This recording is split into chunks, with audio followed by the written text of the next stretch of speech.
Students BCom part second year EAFM first के अंतर्गत राजस्थान में आर्थिक पर्यावरण के अध्याय कृषि वित्त एवं कृषि बीमा के बारे में मैं पिछले व्याख्यान में आपको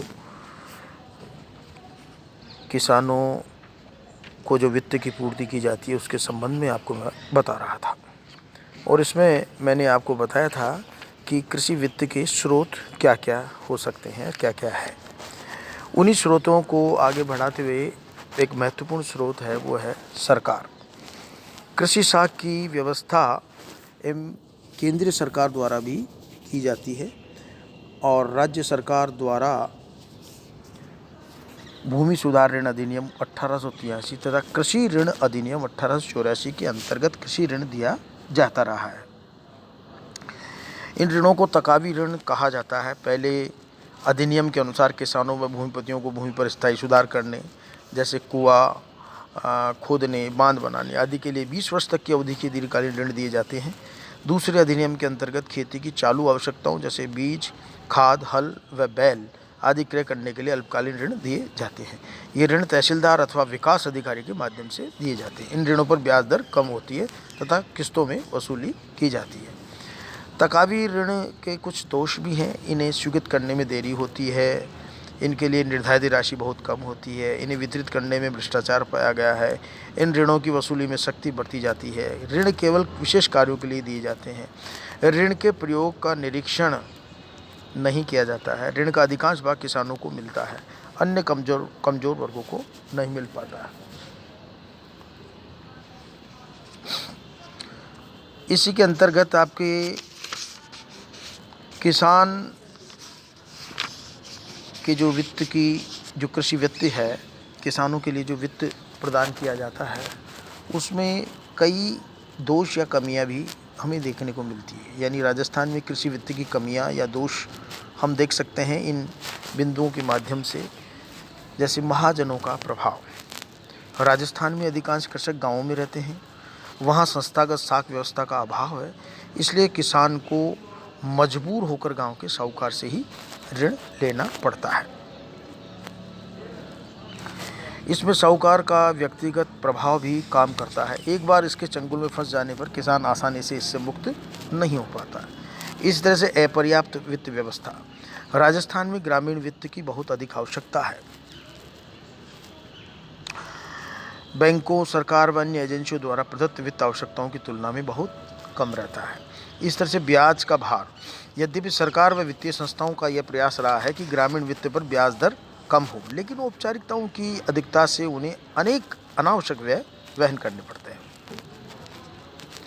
इस तरह से ऋण वितरण में पक्षपात। ग्रामीण वित्त व्यवस्था का लाभ वास्तव में आवश्यकता वाले गरीब व्यक्तियों तक नहीं पहुंच पाया है।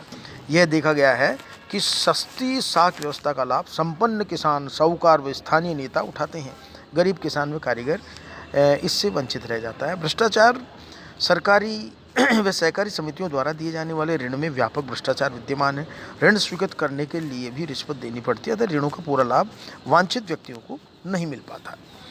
इस तरह से समय पर ऋण उपलब्ध नहीं। यह भी देखा गया है कि संस्थागत ऋण व्यवस्था में अनेक औपचारिकताएं पूरी करनी पड़ती है, जिनके चक्कर में किसान को समय पर ऋण नहीं मिल पाता है। विलंब से प्राप्त ऋण का सही उपयोग नहीं हो पाता है।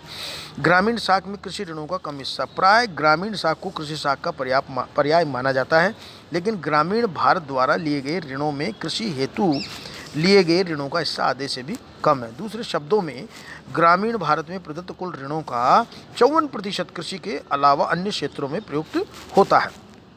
ये अन्य क्षेत्र हैं उद्योग, खनन एवं उत्खनन सहित निर्माण, रिटेल ऋण, व्यापारिक ऋण, पेशेवर अन्य सेवाएं। ग्रामीण भारत में व्यक्तिगत ऋणों के रूप में काफ़ी अधिक राशि ली जाती है।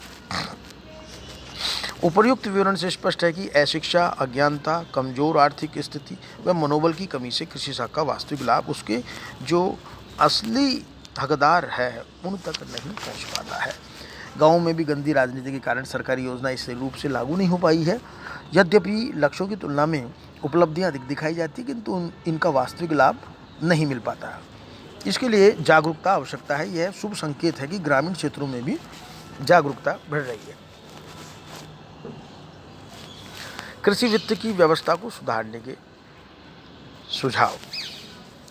भारत जैसे विकासोन्मुख अर्थव्यवस्था वाले देश के लिए एक उचित व संस्थागत साख व्यवस्था की आवश्यकता है। हमारे देश में इसका तेजी से विकास किया जा रहा है, किंतु यह विकास कृषि की व्यापकता को देखते हुए पर्याप्त नहीं कहा जा सकता है। अतः इसके विकास के संबंध में निम्नलिखित सुझाव दिए जा सकते हैं।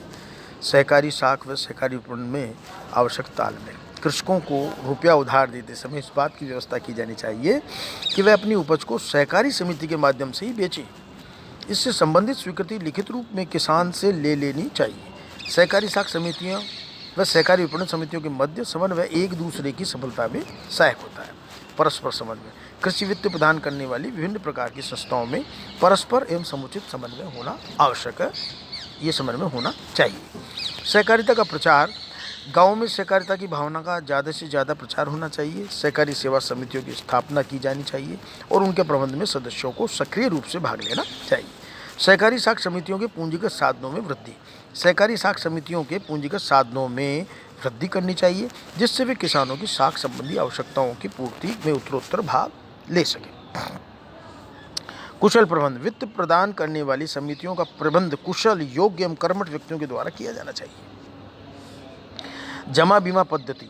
विभिन्न स्तरों पर सहकारी बैंकों को स्वयं अधिक से अधिक जमा प्राप्त करनी चाहिए तथा जमा बीमा पद्धति को विकसित करना चाहिए। केंद्रीय सहकारी बैंक। कमजोर केंद्रीय बैंकों का पुनर्गठन तथा पुनर्स्थापना शीघ्र की जानी चाहिए और एक जिले में मात्र एक सहकारी बैंक होना चाहिए। उपज ऋण पद्धति। किसानों में उपज ऋण पद्धति की प्रथा को विकसित करना चाहिए। प्रतिभूति के रूप में भी भूमि पर जोर न देकर किसानों को ऋण अदायगी की योग्यता पर जोर देना चाहिए। ऋण प्रक्रिया को सरल बनाना। व्यापारिक बैंकों को कृषि साख में विशेष रुचि लेनी चाहिए। ऋण प्रक्रिया को भी सरल व समझने योग्य बनाना चाहिए। इस दिशा में बैंकों के राष्ट्रीयकरण से काफ़ी प्रगति हुई है। ऋण चुकाने पर जोर। लघु व सीमांत किसानों व अन्य काश्तकारों तक साख सुविधा पहुंचाने के लिए जमानत के लिए भूमि पर जोर न देकर चुकाने की योग्यता पर अधिक जोर देना चाहिए। जहां तक हो सके ऋण वस्तुओं के रूप में दिए जाए, न कि नगद रूप में दिया जाए। एकीकृत कार्यक्रमों को लागू करना। सिंचाई, चकबंदी, भूमि सुधार आदि के लिए विभिन्न एकीकृत कार्यक्रमों को सरल बनाया जाए ताकि गाँव में रोजगार व आमदनी बढ़ सके तथा निर्धनता का कुछ सीमा तक उन्मूलन हो सके। किसानों में बचत की आदतों को बढ़ावा। किसानों में बचत की आदत को विकसित करना चाहिए तथा ग्रामीण बचत को एकत्र करने के सर्वोत्तम उपाय अपनाए जाने चाहिए, जिससे उन्हें अधिक ऋण नहीं लेना पड़े। तो इस तरह से कृषि वित्त की व्यवस्था को सुधारने के संबंध में यदि ये सब सुझाव अपनाए जाते हैं तो काफ़ी कुछ मात्रा में कृषि वित्त की व्यवस्था सुधर सकती है। अब बात आती है कृषि बीमा की। एग्रीकल्चर इंश्योरेंस यानी भारतीय कृषि के बारे में एक बहुत पुरानी कहावत है, भारतीय कृषि एक जुआ है। जिस तरह एक जुआरी जुए का दाव लगाते वक्त यह निश्चित रूप से नहीं कह सकता कि वह दाव जीतेगा अथवा हारेगा, ठीक उसी तरह भारतीय कृषक आश्वस्त नहीं हो सकता है कि अमुक फसल अच्छी रहेगी या खराब। इसका मुख्य कारण यह है कि भारत में कृषि वर्षा पर निर्भर करती है। तो इसके बारे में हम अगले व्याख्यान में चर्चा करेंगे, कृषि बीमा के बारे में।